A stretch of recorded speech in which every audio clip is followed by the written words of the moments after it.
Ya, baik pemirsa Dharma TV, apa kabar semuanya? Tentunya dalam kondisi yang baik sehingga kita bisa berdiskusi, tentunya menambah wawasan dan ilmu pengetahuan kita dan masih berkisar di persiapan untuk Idul Adha. Kita tetap berbincang-bincang mengenai hal ini. Dan tentunya narasumber kita masih tetap seperti minggu yang kemarin. Beliau adalah Kiai Haji Samsul Hadi dari FKUB dan pengasuh Pondok Pesantren Al-Falah dari Bantul Malang ya, Kabupaten Malang ini di daerah Balai Kambang. Mari kita sapa dulu. Assalamualaikum warahmatullahi wabarakatuh, Pak Yai. Waalaikumsalam warahmatullahi wabarakatuh. Ya, ini kita ketemu lagi dalam bincang-bincang yang berbeda dari kemarin. Tapi masih seputar dari Idul Adha nih, Pak Yai. Iya, baik. Ini FKUB itu singkatan apa sih, Pak Yai? Forum Sebenarnya? Kerukunan Umat Beragama. Oh, berarti ini agama-agama macam-macam ini di sini. Alhamdulillah, agama 6 yang ada di Indonesia terwakili ada di FKUB. Oh, Jadi, 6 ini apa? Penghayat nggak masuk? Belum. Oh, ini sudah Bukan diakui termasuk, padahal ya? Belum, sudah diakui tapi belum karena FKUB itu di bawah 2 menteri. BBM-nya yaitu Menteri Dalam Negeri dan Menteri Agama. Dan penghayat adalah di Menteri Budaya. Pendidikan dan Kebudayaan sekarang, Pak. Betul. Oh, ngaten ye. Penghayat itu ya banyak ya. Banyak. Jenenge Jadi, wakil ya. kalau kita masukkan mungkin nggak cukup satu buku. Banyak Karena benar-benar. di Malang saja ada 13. Oh, dari penghayat ya. Ya, setelah kemarin tahu dari pimpinan penghayat yang di Kabupaten Malang sowan ke kantor FKUB untuk diskusi masalah itu. Jadi sebenarnya luar biasa kayanya kita ini ya. Gayanya luar biasa. Itulah Indonesia. Indonesia. Jadi kalau kita ingin melihat Indonesia sebenarnya di FKUB, karena semua agama ada dan kita saling asuh, merangkul, saling mengingatkan. Di saya saja yang sekarang lagi bangun ada teman dari Kristen, pendeta itu minta nomor rekening dan membantu. Luar biasa. Ya situ menjadi Indonesia Pancasila itu ya. Ya, itulah Pancasila, itulah Indonesia asli. Ya, yang tidak dipapari oleh paham-paham pengadu domba. Pak. Gitu. Kak ngomong walaupun agama kita. beberapa agama di Indonesia, tapi alhamdulillah di dunia yang paling aman adalah di Indonesia. Melakukan agamanya, ibadahnya agama masing-masing tidak ada masalah. Tapi sebagian di luar yang pada notabene itu satu agama, tapi tidak ada kedamaian seperti di Indonesia. Iya. Itulah Keras terus ya. Oke. Jadi saya mendengar gosip-gosip ini, apa benar ini? Hollywood sedang membuat salah satu film yang bercerita tentang Islam Nusantara. Wow, ini simak keren ini. Ya, karena mendatangi kantor PBNU, karena semua sudah mungkin oleh Allah Subhanahu wa Ta'ala ditunjukkan bahwa di Indonesia Islam Nusantara itu bagaimana. Mercusuar nanti, Pak Islam Yai, Nusantara itu adalah Islam yang diajarkan oleh Rasulullah bagaimana kita itu berbangsa, bernegara. Rasulullah datang ke Madinah bukan agama dengan tapi budaya, kan. Itulah. Makanya Rasulullah sendiri tidak mendirikan negara Islam. Begitu. Oh, tidak ada negara Islam karena itu ya, Pak ya. Iya. Pak jadi terkotak, jadi kecil ya. Kalau ini kan sudah begitu. Makanya Rasulullah sendiri juga tidak mengatakan bahwa walaupun pamannya sendiri itu berseberangan Rasulullah, tapi Rasulullah tidak pernah menghujat. Apalagi kita yang notabene di bawah sangat jauh dari Rasulullah kok berani menghujat. Gitu. Inilah Islam sebenarnya rahmatan lil alamin, kita harus menghormati kepada siapapun.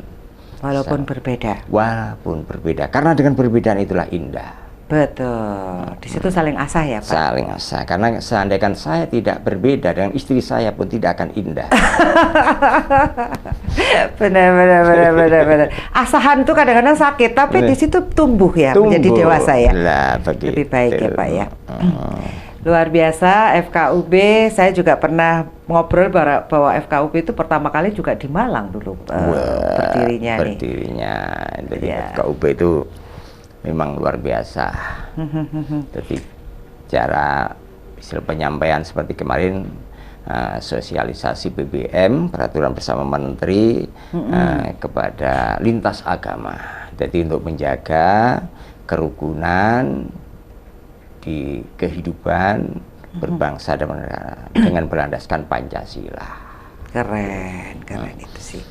Nah, ini yang apakah Pancasila itu keren, itu harus dirasakan benar. Kerennya itu loh ya. Harus dirasakan. Bangga loh benar sebenarnya. Makanya saya ke teman-teman, kalau kita bicara secara forum kayak gini, FKUB dalam arti kan berbeda agama, kita berbicara dengan dasar Pancasila, Bhinneka Tunggal Ika.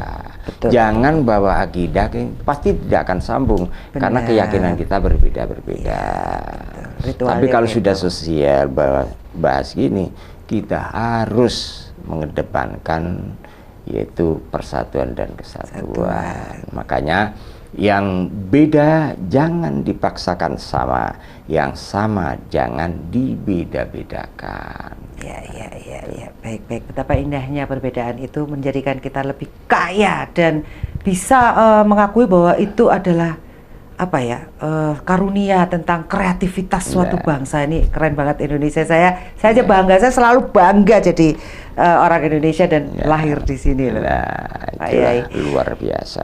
Baik, Pak Yai, kita akan membahas tentang hukum korban secara online. Ini kan lagi marak nih, semuanya serba online nih, pakai smartphone ini ya.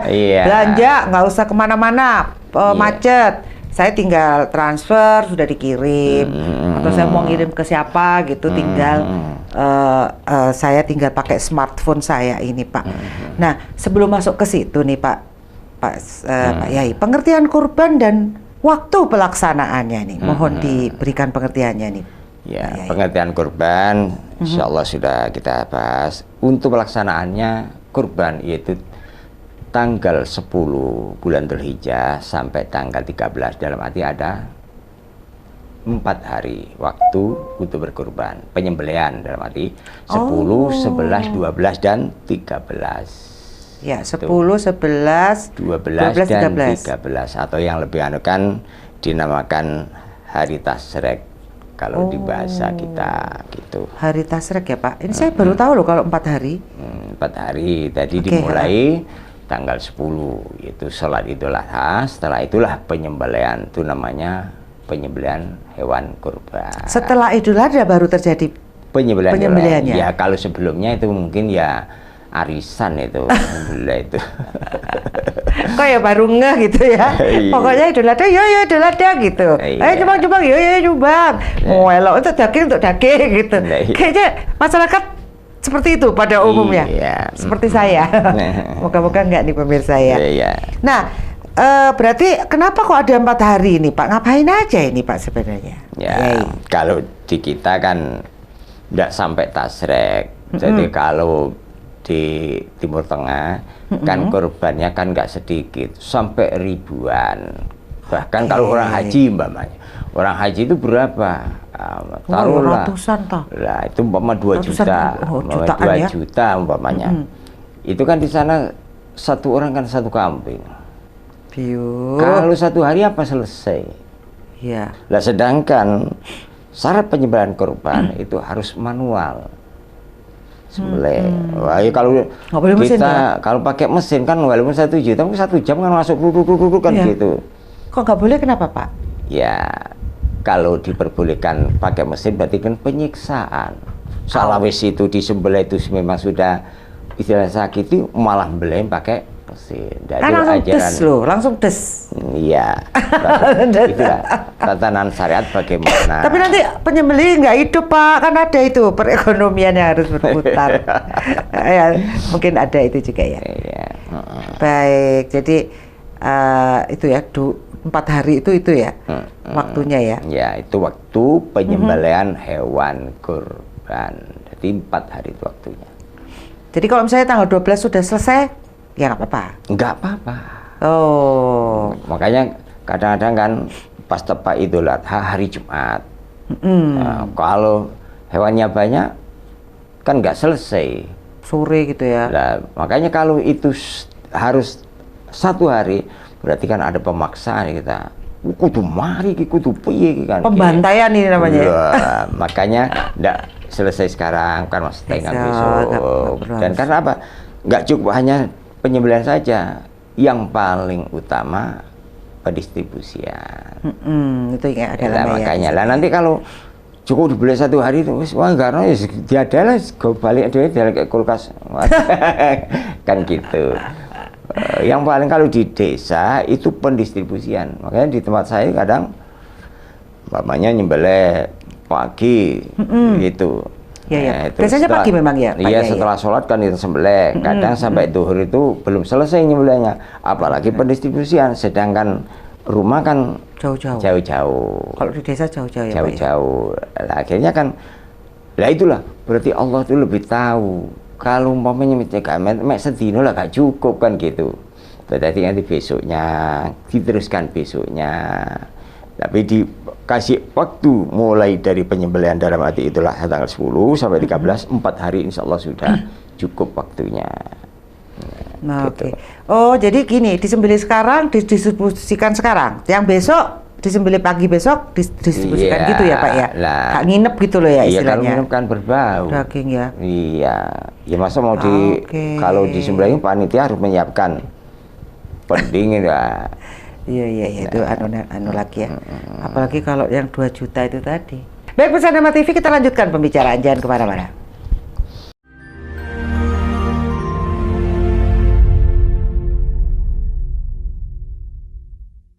Ya, baik pemirsa Damai TV, masih bersama saya Satna Dewi sampai 1 jam ke depan. Dan tentunya tema yang kita bahas adalah hukum kurban online. Apakah sah ya? Jadi karena kepraktisan di era modern ini semuanya serba online. Jadi ini kita bahas dengan ahlinya Pak Yai Pak Kiai Haji Samsul Hadi. Saya kebalik-balik nih. Baik Pak Yai, itu tadi waktu pelaksanaannya adalah 4 hari. Jadi pagi disembelih, kemudian didistribusi. Iya. Kalau kita kan nggak tahu, nggak kebayang kalau di desa gimana, iya, Pak Yai. Betul. Kita kan biasanya di perumahan seperti itu. Baik, itu dikasih waktu 4 hari. Nah, sebenarnya pengertian kurban itu apa sih Pak Samsul, kalau boleh diberikan sedikit? Ya, pengertian kurban kalau sejarah sebenarnya Nabi Ibrahim ya, itu memang waktu itu malah panjang, istilah al-babu nusulnya itu panjang. Jadi waktu itu Nabi Ibrahim itu memang terkenal Abu Dhaif, bapaknya tamu. Nah, kan begitu. Dan Nabi Ibrahim itu kalau sudah mengorbankan hewan seperti unta, kambing itu bukan ratusan, ribuan terus. Akhirnya satu saat malaikat itu membanggakan. Seorang nabi juga manusiawi dibanggakan. Wah, Nabi Ibrahim waktu itu kan belum punya anak. Akhirnya Nabi Ibrahim bilang, saya kalau untuk Tuhan saya, jangankan hewan, anak pun kalau disuruh sembelih akan saya sembelih. Oh, keujar gitu ya? Lah, nazar lah, seakan-akan ya? Begitu. Akhirnya satu saat oleh Allah Subhanahu Wa Taala dikasih anak, lupa ke perkataan tadi. Lah, akhirnya Allah istilah kalau bahasa kita ditagih janji nih. Ibrahim, kamu dulu pernah begini-begini. Nah, dikasihlah ngimpi kepadanya kan. Lah, karena taatnya si Nabi Ibrahim diperintah untuk nyembelih, disembelihlah anaknya. Allah menguji sampai seberapa sih cintamu, cinta aku apa cinta anakmu. Kadang-kadang seorang hamba kalau sudah cinta pada Sang Yang Widiwasa kan gitu kalau bahasa anunya, kan mengorbankan diri sendiri. Betul. Sampai nggak menikah, nggak demi Nah, semacam itu. Ya, ya. Lah di tradisi itulah dari awal Nabi Ibrahim kurban, akhirnya oleh Allah karena kesetiaannya Nabi Ismail digantilah domba sampai sekarang menjadi sebuah tradisi peringatan bagi kita bagaimana kita untuk nambah keyakinan kemantapan kepada Allah, mengorbankan, tapi bukan untuk Allah kurban tadi, untuk sebagai tanda kita kepada sesama. Ayolah jenabak manu kurban, tapi untuk umatku, untuk makhlukku. Dari penanaman sosial di situ. Ya, ya, penanaman jiwa sosial ya. Nah, ya. Gitu. Kebersamaan, kesetia kawanan, kan ada gitu ya. Banyak sekali. Banyak sekali ini sebenarnya ajaran yang sangat mendidik melalui sebuah ritual. Nah, kemudian tujuan dari pelaksanaan kurban itu apa, Pak? Tujuan dari pelaksanaan kurban adalah untuk kita kembali kepada tadi itu, yaitu satu, pemberian jiwa kita, keikhlasan kita mengorbankan apa yang biasanya kan kalau kita orang dulu kan, wah itu kalau di sapi itu ya, kan gitu. Wah, sangat kaya orang kalau sudah memiliki sapimu piro, wedhusmu piro, kan bangga. Nah, disitulah tujuan untuk berkorban adalah menanamkan bahwa kita itu mempunyai tanggung jawab. Jadi dari situ tanggung jawab kepada Allah juga kepada hambanya. Nah, itulah penanaman dari inti dari kurban itu. Jadi sebagai penanaman hamba kepada Allah. Gitu. Sebenarnya kalau kita bahas secara dalam itu kan ada ngaji khusus lah ya.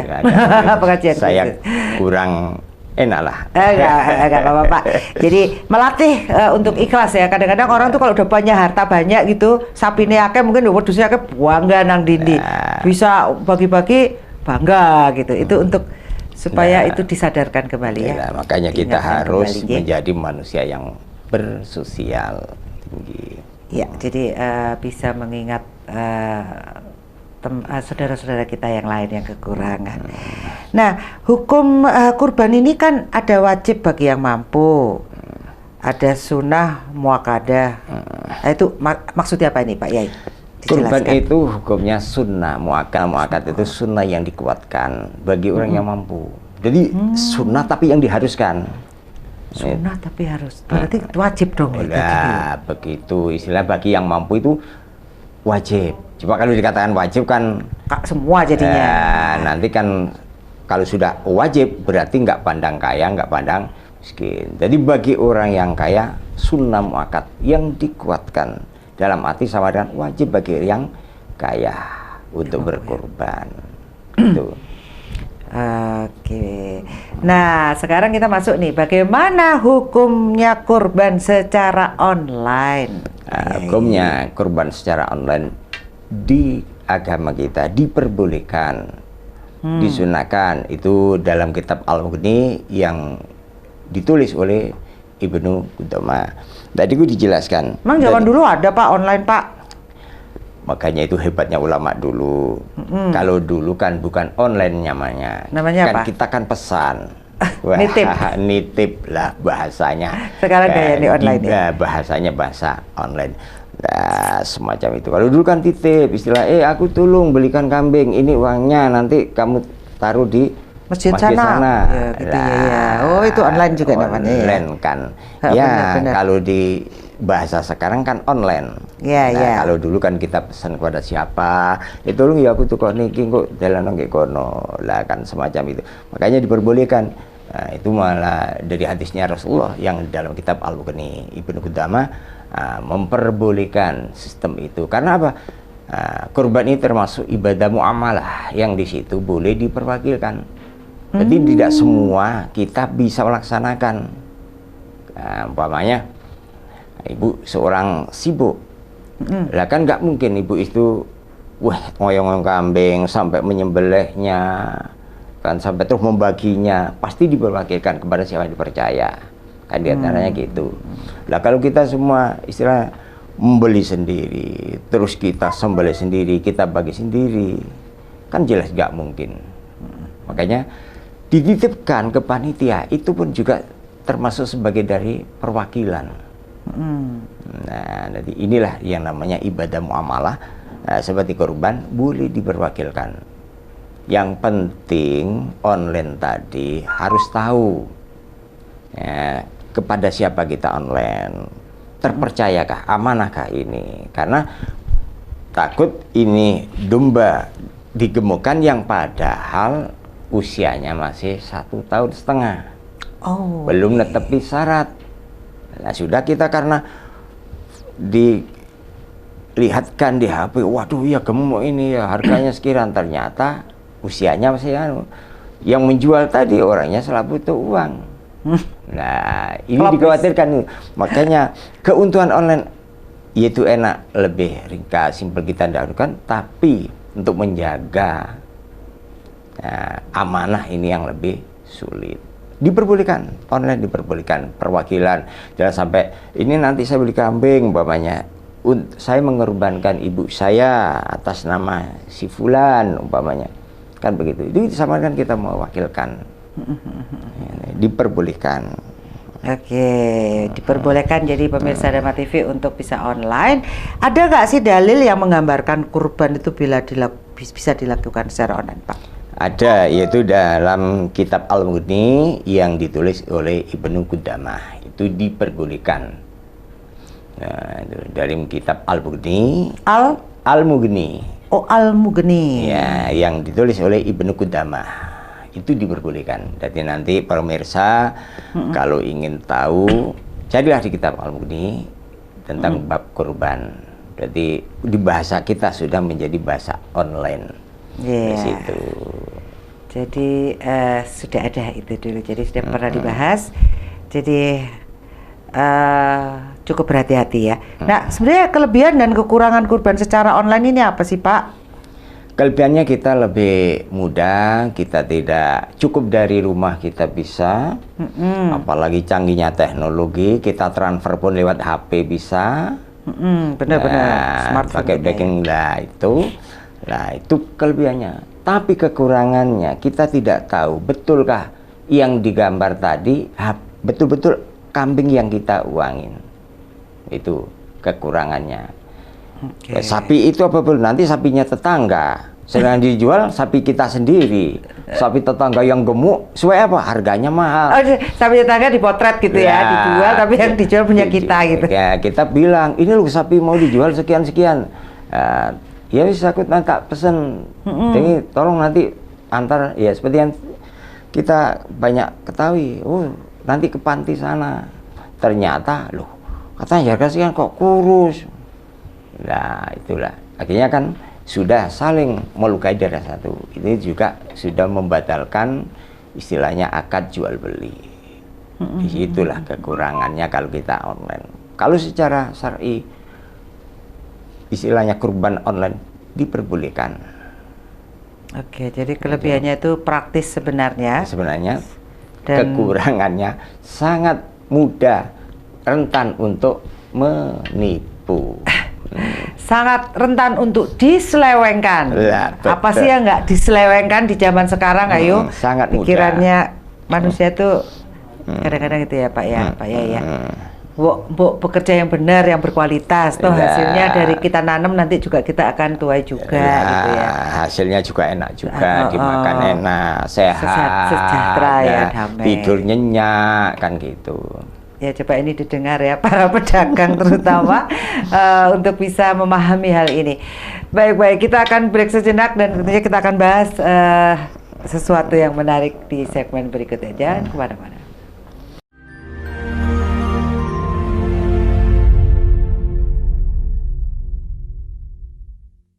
Baik pemirsa Dharma TV, kita lanjutkan pembahasan kita tentang hukum kurban online apakah sah. Dan ternyata tadi sudah dijawab oleh Pak Yai Samsullah di bawah itu sah dan memang ada dalilnya di kitab Al-Mughni Ibnu yang ditulis oleh Ibnu Qudamah. Ibnu Qudamah ya. Jadi mohon dicek di Mbak Google ada kali ya Pak? Ya, ada di Mbak Google ada. Kalau nggak tanya Mbak Google, nanya sama Pak Kiai di daerah Bantul. Baik, ya.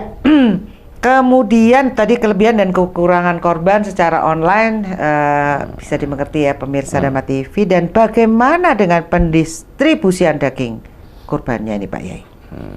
Pendistribusian makanya itu hak panitia yang paling harus hati-hati di soal pendistribusian. Itu jangan sampai istilahnya orang yang sebenarnya berhak untuk menerima malah tidak kebagian. Nah, sedangkan orang yang tidak berhak menerima dalam arti cukuplah, taruhlah ekonomi cukup, malah kebagian. Jadi satu. Terus yang kedua, yang perlu dihati-hati di panitia. Jangan sampai panitia karena merasa dia diamanai, akhirnya kalau bahasa kita juga ake-akean, semacam itu dianggap wah aku ini panitia wah itu kan itu gak baik. Makanya panitia itu tanggung jawabnya sangat besar sekali, berat ya, besar dan berat ya. Maka pendistribusian harus betul-betul. Kalau di daerah saya gimana itu, Pak? Kalau ada korban istilahnya biasanya kan H-5 itu sudah ada yang datang, entah itu sapi atau kambing. Maka saya mengutus kepada anak santri, tolong dicek RT ini ada berapa, RT ini ada berapa, RT ini ada berapa. Jadi nanti begitu pas pemotongan korban, kita tidak bingung siapa saja yang harus kita anukan karena terdata ya? Sudah terdata. Nah dari situ setelah tinggal memberangkatkan, oh berangkat ke RT ini sekian, kamu berangkat ke RT ini sekian. Dan, tetangga saya itu ada yang Nasoro, malah ada yang tanya, loh itu diberi apa enggak? Loh kenapa enggak diberi? Itu kan Nasoro, Nasoro kan agamanya. Itu orang apa? Bukan orang. Ya bagi kita membagi kurban ini kepada manusia, bukan ke agama. Kalau agama kan nggak butuh apa-apa, manusianya kan gitu. Makanya saya dari situlah pendidikan itu dimulai juga dari harus situ ya kita Pak mulai, ya. karena apa? Kita istilahnya kalau di kampung kita bangun jalan tak ada perbedaan agama. Benar. Agama siapapun. Karena apa? Berbuat baik itu tidak akan ditanyain oleh orang, kamu agamanya apa? Kan tidak. Yang ditanyakan perbuatannya baik.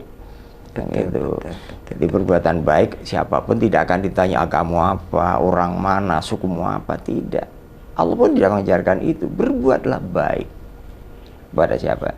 Wong Allah saja menunjukkan perbuatan baiknya.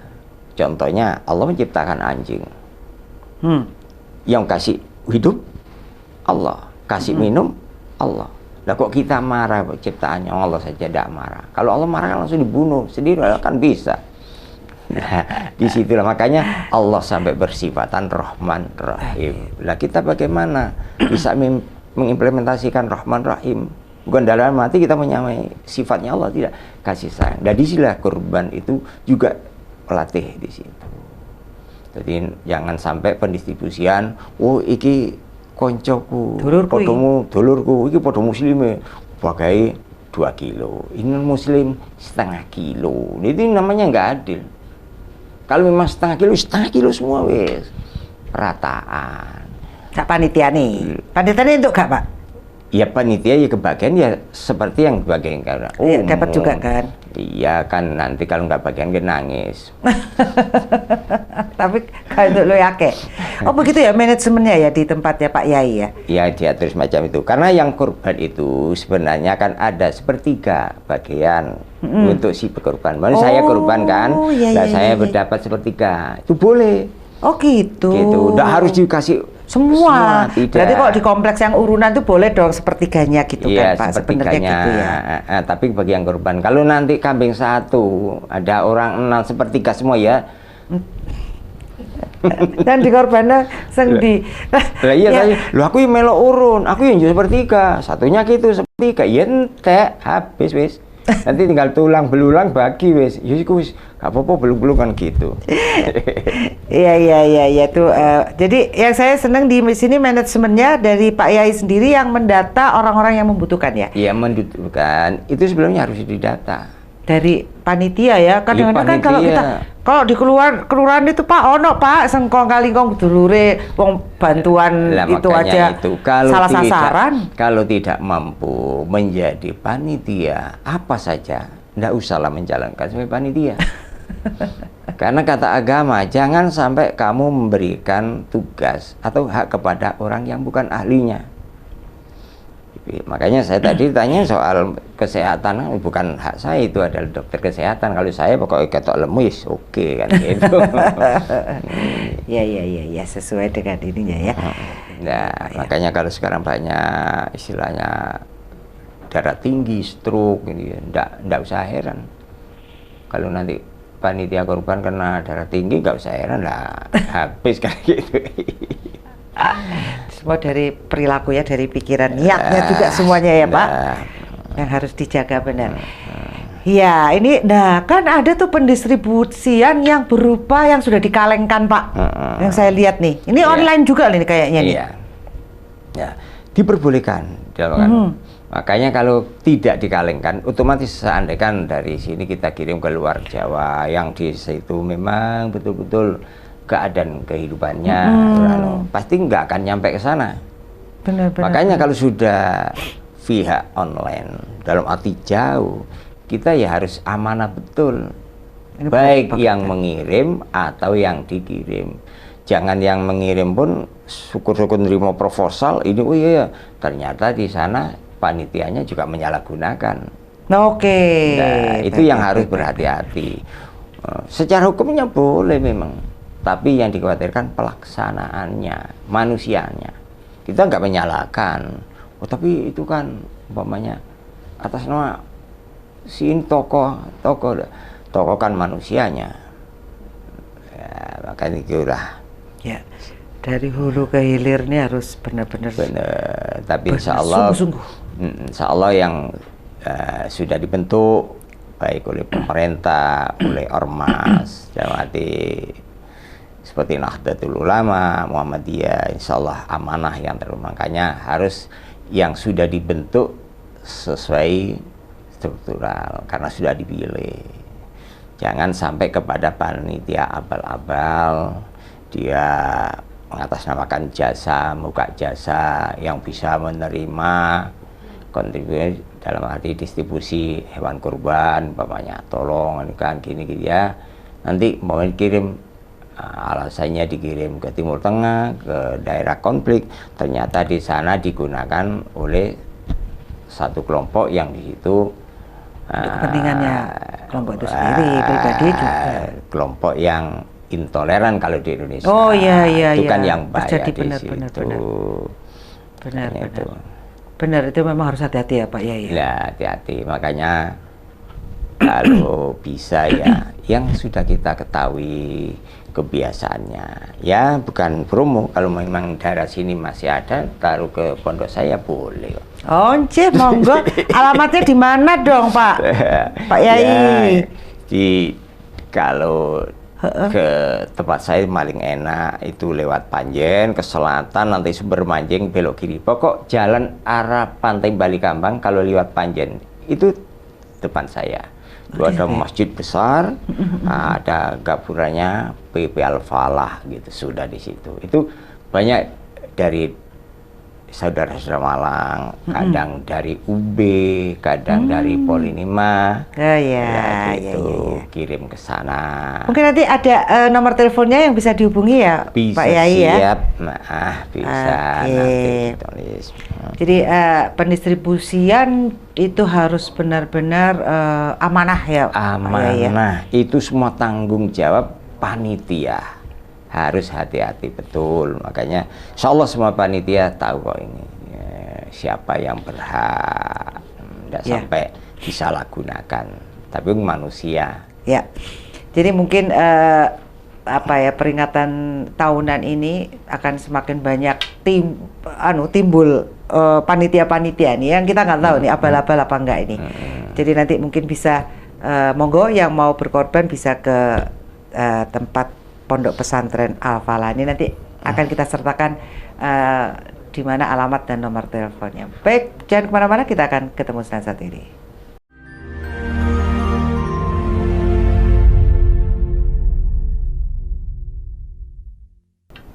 Ya, baik pemirsa Dharma TV, tentunya masih bersama saya dan kita berada di segmen terakhir Manage Your Mind.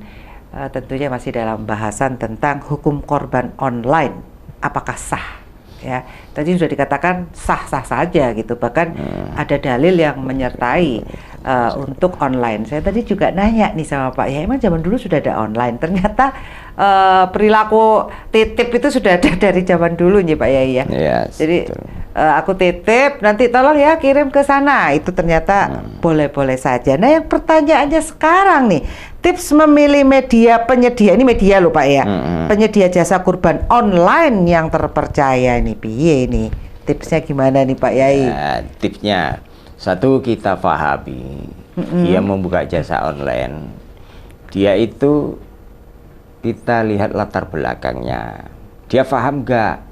Nah, kalau dia tidak paham kriteria syarat kurban, hewan yang dikorbankan syaratnya gimana, terus tidak tahu sehat dan tidaknya, nah, terus dia langsung buka jasa online, ini juga mengkhawatirkan.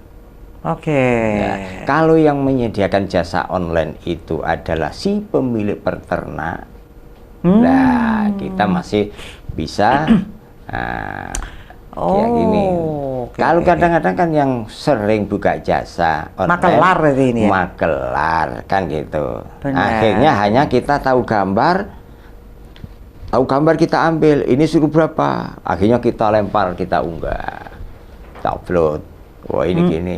Sedangkan seandainya saya mengunggah sendiri, saya tidak tahu sebenarnya. Benar. Nah, ini kan juga sangat mengkhawatirkan. Ya. Nah, jadi makanya hati-hatilah jasa online. Kalau yang jasa online kita tanyakan, ini hewan ini milik siapa? Ini apa milik sampean sendiri? Nah, gitu. Terus umurnya berapa? Kalau itu, umpamanya yang ini umurnya berapa, yang itu berapa? Nah, kita tanyakan. Nah, kadang-kadang kan kita ingin untung. Saya tanyain, dia online. Ya, waktu itu diunggah di HP, terus saya kejar di nomornya. Ini sapinya di mana? Ternyata dia bilang sapinya di Madura. Loh, sampean saya orang Malang. Nah, semacam itu. Nanti bisa ditransfer, nanti ditunggu atau dibayar setelah sapi nyampe. Tetapi kan dia sendiri kan nggak tahu sapinya itu betulkah yang dia foto itu. Lah dikhawatirkan kan gitu. Makanya walaupun jasa online juga hati-hati. Nggak di hewan saja kan, sekarang banyak kadang kita online apa ternyata tidak sesuai. Taruhlah baju, kita lihat di HP baju, wah kayak gini, begitu lah kok kelempur-kelempur. Pak ya, ini sering lihat mesin ya Bu ya.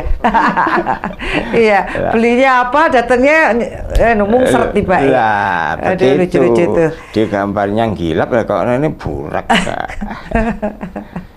Pak ya, ini update terus di media ya. Oke Pak, tadi itu loh syaratnya binatang yang bisa dikorbankan tadi apa? Mungkin bisa diulang Pak Yai. Binatangnya apa? Usia apanya? Ya maksudnya syarat hewan kurban sah menurut syariat Islam ini apa? Ya kalau hewannya diantaranya kan domba, kambing, terus sapi, unta. Nggak ada lah kalau unta di sini ya. Nah, makanya yang itu. Kali sini kerbau Pak, kerbau. Iya kerbau, kalau boleh, di ya? sini ada boleh. Nah itu diantaranya yaitu yang sehat. Terus kakinya itu butuh normal, nggak pincang, matanya juga normal. Kalau hanya istilahnya tanduknya pecah itu tidak masalah, karena misalkan tanduknya pecah kenapa itu tidak masalah, karena tanduk tidak akan mengganggu kepada daging. Tapi kalau sudah kepalanya pasti hewannya dagingnya pasti kurus atau gimana. Jadi pokoknya itu syarat saya. Jadi diantaranya ya sehat, nggak pincang, meripati nggak PJ, nggak kurus. Itu yang sehat, nggak sakit. Ya itulah 4 syarat itu yang paling utama. Jadi kalau Anda mau beli yang mau online, ini tadi ditanyain, ini syaratnya gitu ya, bisa jadi ngetes ya? Iya, keadaannya. Terus selain itu umur. Oke. Umur, kalau taruhlah kalau di kita sapi itu yang sudah usianya 2 tahun normal, dalam arti sempurna, memasuki ke yang 3 tahun, dalam arti umur 25 bulan. Oh, 2 tahun lebih ya Pak ya? Iya, itu sapi, ya itu. Kerbau bisa. Iya. Kerbau boleh Pak? Gak umum tapi ya? Ya boleh, ya mau umum gimana, nggak ada. Ya kalau yang banyak kerbaunya ya kerbau toh. Mungkin daerah yang banyak kerbau kali ya? Iya, seperti bisa Jawa Tengah, itu kan kerbau. Daerah Kudus kan kerbau. Iya, jarang lah, ya makanya kalau kita beli rawon di sekitar Masjid Kudus nggak ada rawon itu sapi. Rawon kerbau ya? Kerbau. Saya baru tahu nih ada seni kuliner rawon kerbau. Baru tahu ini dari Pak Yai nih. Jalan-jalan juga ini Pak Yai ya. Wow, keren. Jadi, baik, jadi itu ya. Selain sehat, faktornya yaitu usianya harus ditanyakan. Di antaranya giginya sudah poel apa belum gitu. Nah ini Pak, ini yang nggak umum nih saya tanya Pak. Ini kan ada orang di daerah mana yang makan anjing nih Pak. Ini sebenarnya kalau di Islam boleh nggak sih Pak?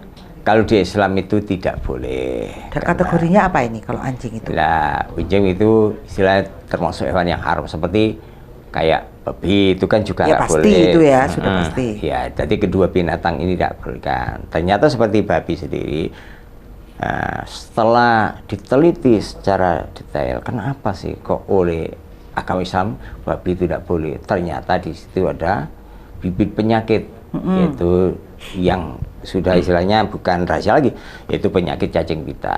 Yang di situ walaupun istilahnya dimasak kayak gitu kan nggak mati. Oh ternyata di sini. Nah, terus seperti anjing itu kan mengandung penyakit rabies kan semacam itu. Kucing Pak? Sama saja kucing kan nggak boleh juga. Cuma kan yang lebih anu kan lebih umum kan anjing, babi kan gitu. Ya sebenarnya banyak dalam Islam itu yang tidak boleh, yang menjijikkan, yang kayak gitu ya. Banyak sebenarnya binatang yang nggak boleh apa saja, yang boleh apa saja itu sudah dijelaskan. Ternyata diteliti semua yang tidak boleh itu membahayakan kepada jiwa kita. Ya seperti kayak ganja kenapa sih nggak boleh, padahal kan bisa gini, tapi kan membahayakan kesehatan.